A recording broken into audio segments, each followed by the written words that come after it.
before we begin, there is something they never taught you in school. South of Egypt, deep in the heart of Africa, along the banks of the Nile River, there was a kingdom. A kingdom so powerful, so advanced, so proud, that it did something no one in the ancient world expected. It marched north, took Egypt by force, and placed a black African king on the throne of the pharaohs. Not a servant, not a slave, a pharaoh. Their pyramids are still standing today. Over 200 of them. In Sudan. Right now. As you watch this. But history tried to erase them. History tried to make you forget their names. Today, we bring them back. This is the story of the kingdom of Kush, the black pharaohs of Africa. To understand this story, you need to understand the geography. Look at the Nile River. It flows from deep inside Africa all the way north into the Mediterranean Sea. Egypt sits at the top. And just south of Egypt, in what is today Sudan, lay a land the ancient Egyptians called Nubia. The people who lived there called their kingdom Kush. And these were not primitive people living in grass huts. As far back as 2000 BC, that is 4,000 years ago, the Kushites had their own cities, their own kings, their own laws, and their own culture. They were building civilization while much of the world was still figuring things out. What made Kush wealthy was what sat beneath its land and along its trade routes. Gold. Enormous quantities of it. Ivory from elephants. Ebony wood. Cattle. Exotic animals. The Kushites sat at the crossroads of African trade, and they knew exactly how to use that position. Merchants came from Egypt, from Arabia, from deep Africa, all to trade with Kush. Egyptian texts actually referred to Nubia as the land of the bow, because Kushite archers were legendary. But they also called it Wawat and Kush, and they wrote about its gold with something that sounds very much like envy. For centuries, Egypt and Kush fought over the Nile corridor. Egypt would push south into Nubian territory, trying to control the gold trade. They would raid Kushite villages, take captives, and build forts along the river. But Kush always pushed back. Nubian archers were among the most feared fighters in the ancient world. Egypt learned, repeatedly and painfully, that Kush was not going to simply submit. This was a relationship built on mutual respect dressed up as warfare. Then something began to change inside Egypt. The great pharaohs of the new kingdom, Ramesses, Thutmose, Amenhotep, were long gone. By 750 BC, Egypt was a divided, weakened shadow of what it had once been. Different regional rulers controlled different parts of the country. They argued. They fought each other. The temples fell into disrepair. The people suffered. Egypt was rotting from the inside. And while Egypt was falling apart, Kush was rising. Quietly. Steadily. Building its military. Growing its trade. Strengthening its royal family. For generations, the kings of Kush had watched Egypt, learning its language, adopting its religion, studying its systems of power. They were not imitating Egypt. They were preparing to take it. By the time we reach 747 BC, the kingdom of Kush was one of the most organized and powerful states in the entire ancient world. And it had a new king. A king unlike any who had come before him. His name was Piankhi. Piankhi, also written as Pi in some translations, was not simply a warrior king. He was deeply religious, highly intelligent, and completely convinced that it was his divine duty to restore order to Egypt.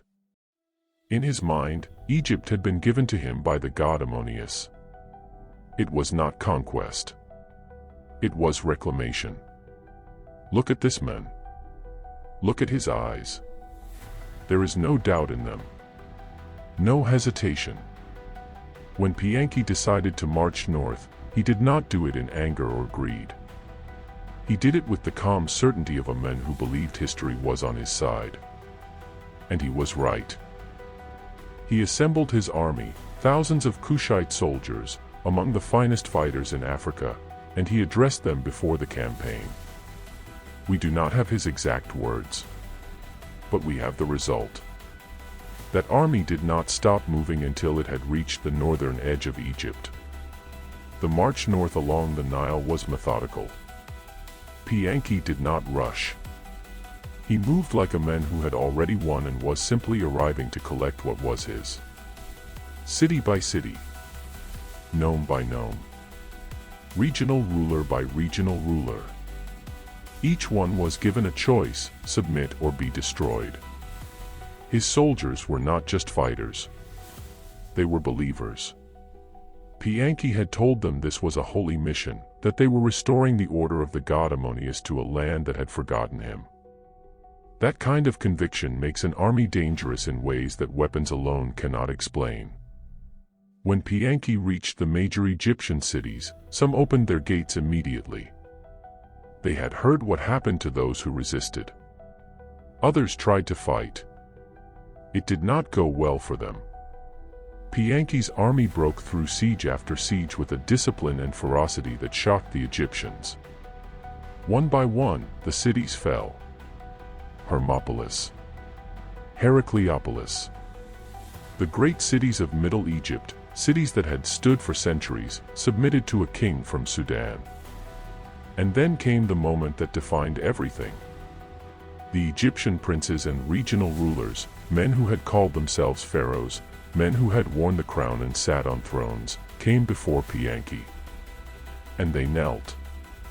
Grown men, kings in their own right, kneeling before a black African from Sudan.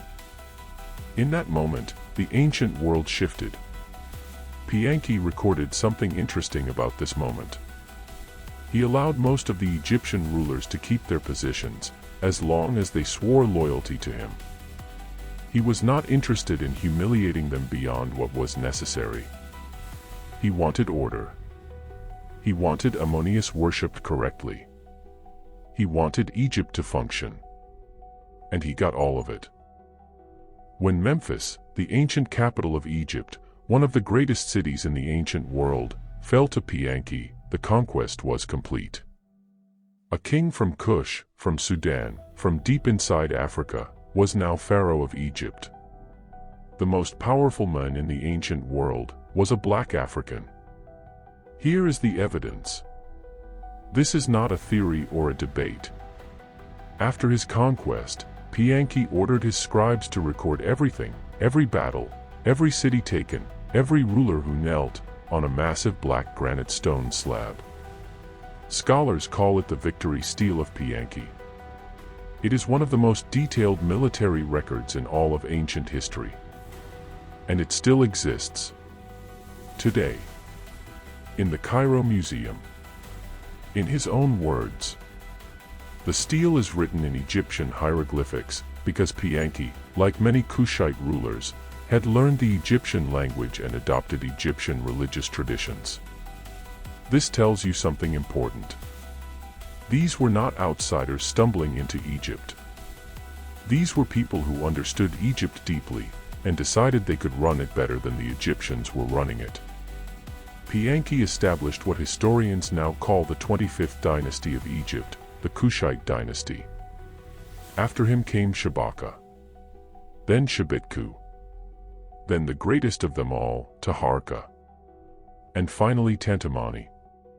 For nearly 100 years, black African kings from Sudan wore the double crown of Egypt. 100 years of black pharaohs. And they were not passive rulers. They were builders and restorers. Temples that had crumbled under neglected Egyptian rulers were rebuilt. Religious practices that had been abandoned were revived. The Kushite pharaohs did not just hold Egypt, they improved it. Under their rule, Egypt experienced what many historians describe as a genuine cultural renaissance. The craftsmanship of this period is extraordinary. The carvings are sharper. The colors are richer.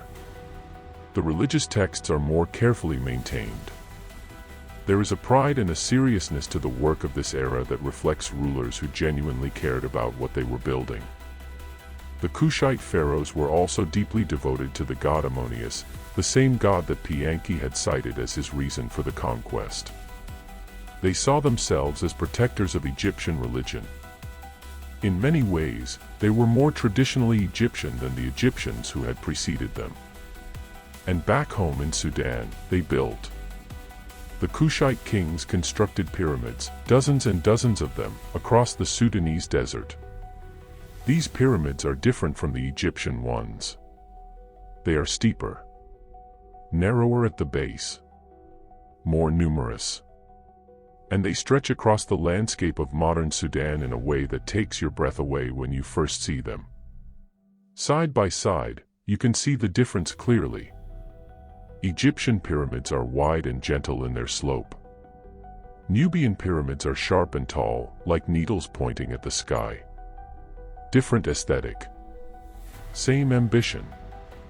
The ambition to build something that outlasts you. Something that tells the world, we were here. We mattered. Sudan today has more than 200 ancient pyramids. More than Egypt. Let that sit with you for a moment.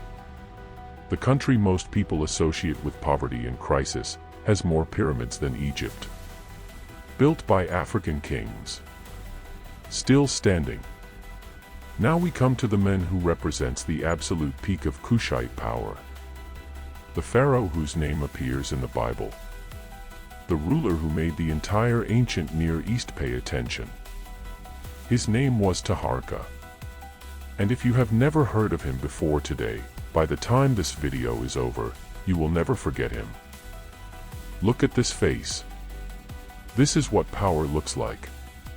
Taharqa became pharaoh in 690 BC, inheriting an empire that already stretched from Sudan through Egypt. And then he expanded it. He built it.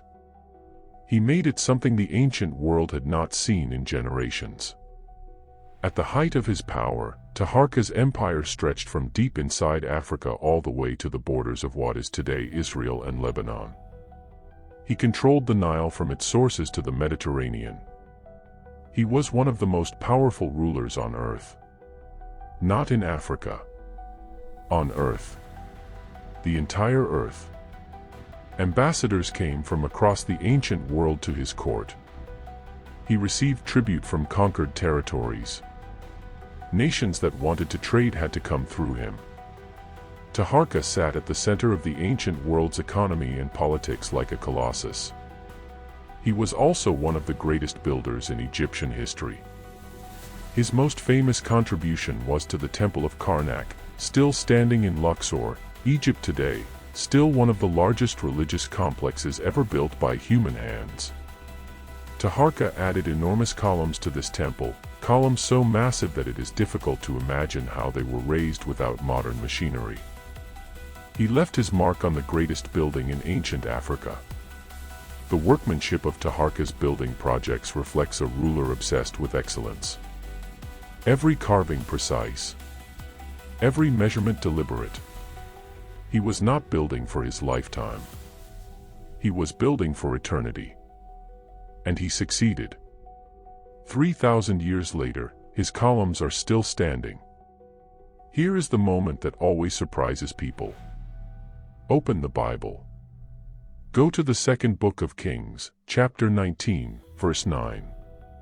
Or the book of Isaiah, chapter 37. There, in the ancient Hebrew scriptures, is the name Taharqa. Written as Taharqa. Described as a great king who challenged the Assyrian Empire. A black African pharaoh from Sudan, preserved in the Word of God. And the Assyrians were the threat. The Assyrian Empire under Esarhaddon and later Ashurbanipal was the most feared military force in the ancient world. They had iron weapons when most armies still used bronze. They had sophisticated siege equipment. They were systematic, disciplined, and utterly merciless. And they wanted Egypt. The Assyrian soldier was the ancient world's equivalent of a modern special forces unit. Iron armor, iron spears, iron discipline. They had conquered nation after nation across the Near East. No one had been able to stop them. Now they were looking south at Egypt and at Taharqa, and sharpening their swords. The battles that followed were among the most violent and consequential in the ancient world. Taharqa's Kushite army, brave, loyal, and fighting for their pharaoh, met the Assyrians in the field. The fighting was intense. Back and forth. Cities changing hands. The Nile Delta becoming a battlefield. Taharqa did not run. He fought.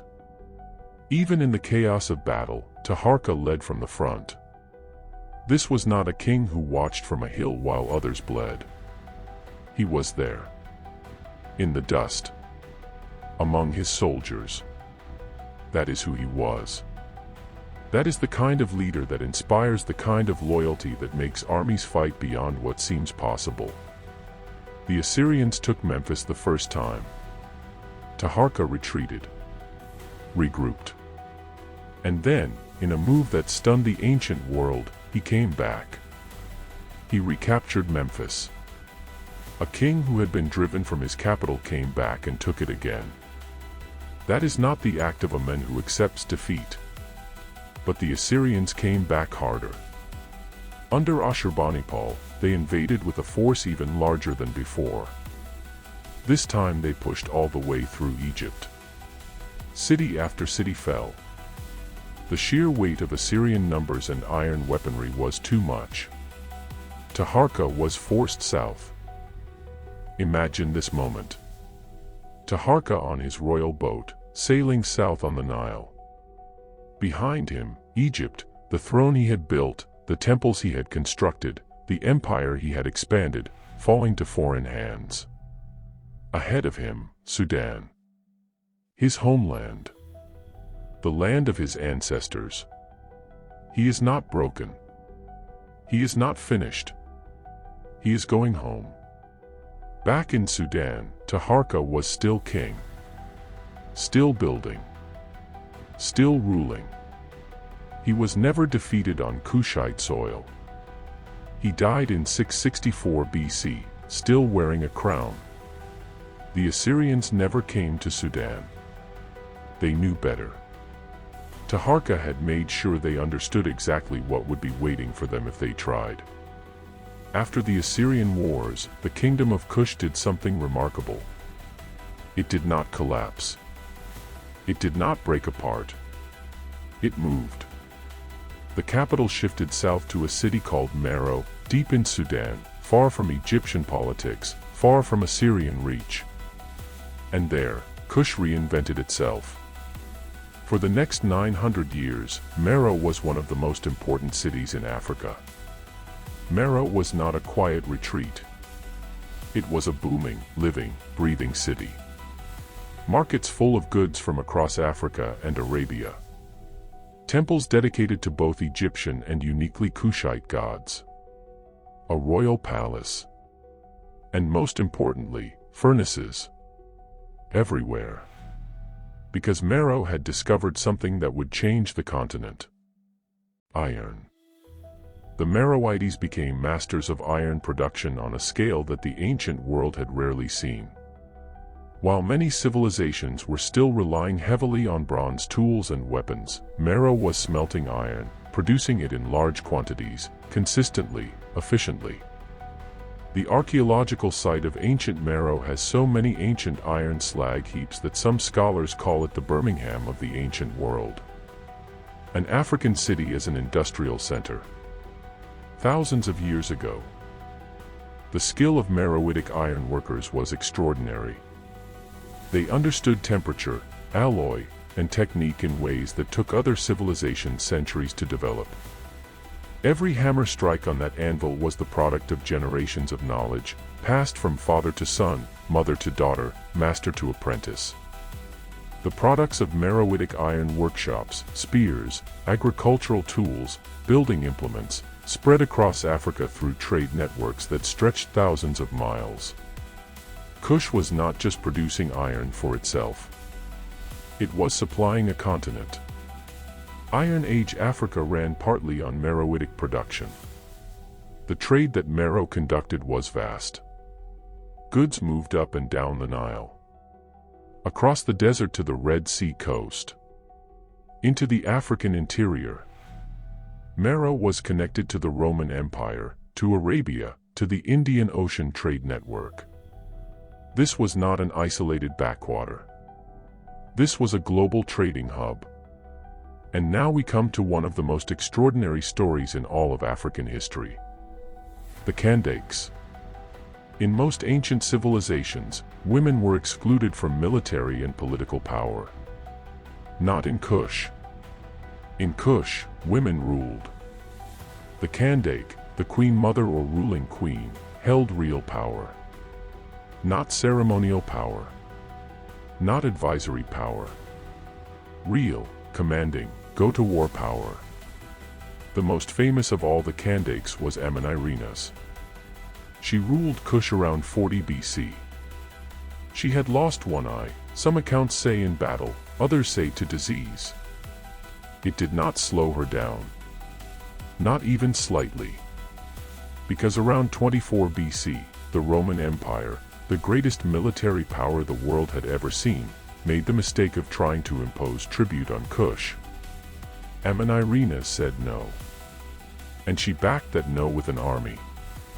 She personally led Kushite forces north into Roman-controlled Egypt. Her warriors raided the city of Syene, modern Aswan, and several other Roman outposts. They overwhelmed the Roman garrisons. They tore down the Roman infrastructure. And then they did something that was pure psychological warfare. They took statues of the Roman Emperor Augustus, the most powerful man in the world, and they smashed them. They took the heads off those statues. And they brought those heads back to Meroe as trophies. The head of Rome's emperor, carried home to Africa by a one-eyed African queen. And then Amanirenas did something even more brilliant. She had the head of Emperor Augustus buried beneath the steps of her Victory Temple. Beneath the threshold. Beneath the entrance. So that every single person who walked into that temple, every worshipper, every priest, every official, every ordinary Kushite citizen, walked over the face of Rome's emperor with every step. Every single day. That head was discovered by archaeologists in 1910. It is now in the British Museum in London. You can go see it today. A bronze head of Emperor Augustus, found buried beneath a Sudanese temple doorway, exactly where Amanirenas put it 2,000 years ago. History does not lie. Only people lie. Rome responded by sending an army south. The fighting continued. And then, in a moment that almost no history textbook talks about, Rome blinked. The Roman Emperor Augustus sent diplomats to Meroe to negotiate. Not to demand surrender. To negotiate. A one-eyed African queen forced the Roman Empire to the negotiating table. The resulting treaty gave Kush everything it wanted. No tribute to Rome. No Roman garrison on Kushite soil. Full sovereignty maintained. The Roman historian Strabo recorded this. It is documented. Amanirenas won. Against Rome. And the story is barely taught anywhere. Before we talk about the fall of Kush, there is one more achievement that deserves its own moment. The Kushites developed their own writing system. Not Egyptian hieroglyphics, their own. Called Meroitic script, it has 23 symbols and represents one of the oldest alphabetic writing systems ever created on the African continent. Inscriptions in this script are found on temple walls, stone tablets, and burial monuments across Sudan. Look at these symbols. They are precise, deliberate, artistic, each one the product of a civilization that understood the power of recording thought, of preserving knowledge, of speaking to the future. These symbols were carved into stone by people who wanted to be remembered. And they were right to want that. Here is the mystery that keeps archaeologists up at night. Scholars today can read the sounds of Meroitic script. They have identified the alphabet. They can phonetically pronounce the words. But they cannot fully understand the language. The meaning of much of what was written in Meroitic script remains undeciphered. An African civilization created a writing system that has defeated the world's best linguists for over a century. There are temple inscriptions, royal decrees, religious texts, and personal letters written in Meroitic script that we still cannot fully read. Somewhere in those stones is the complete history of Kush, told in their own words, in their own language. Waiting. We just have not found the key yet. Every great civilization eventually faces the forces that bring it down. For Kush, it was a combination of things happening at the same time. Climate change was shifting rainfall patterns across the Sahara, causing droughts that reduced agricultural output. The trade routes that had made Meroe wealthy were being redirected.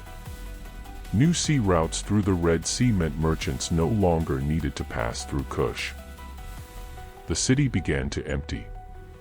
Markets that had once been full grew quiet.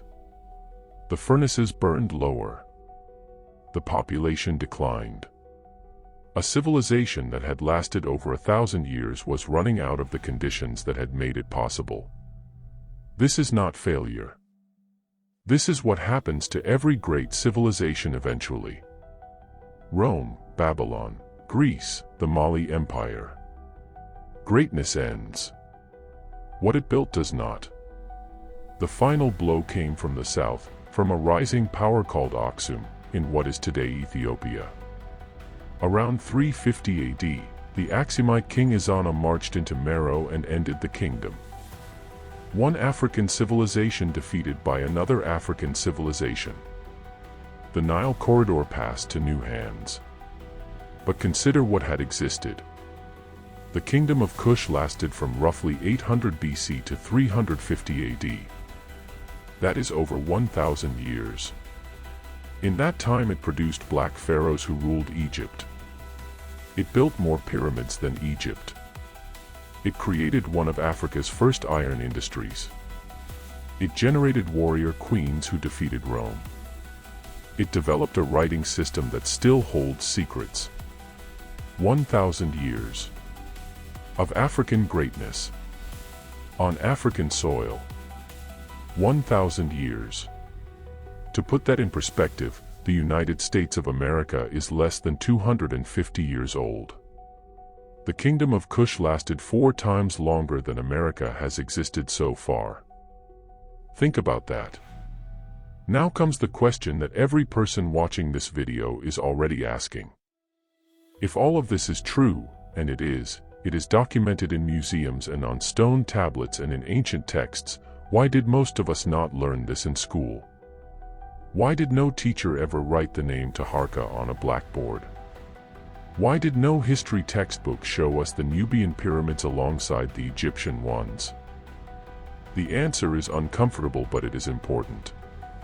When European scholars began systematically studying and publishing the history of ancient Egypt in the 1800s, they were doing so inside a cultural and political system built on the idea that black Africans were inferior.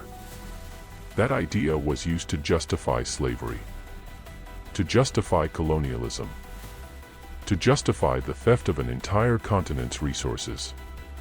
A civilization where black Africans had ruled Egypt, built pyramids, defeated Rome, and developed writing systems did not fit that narrative.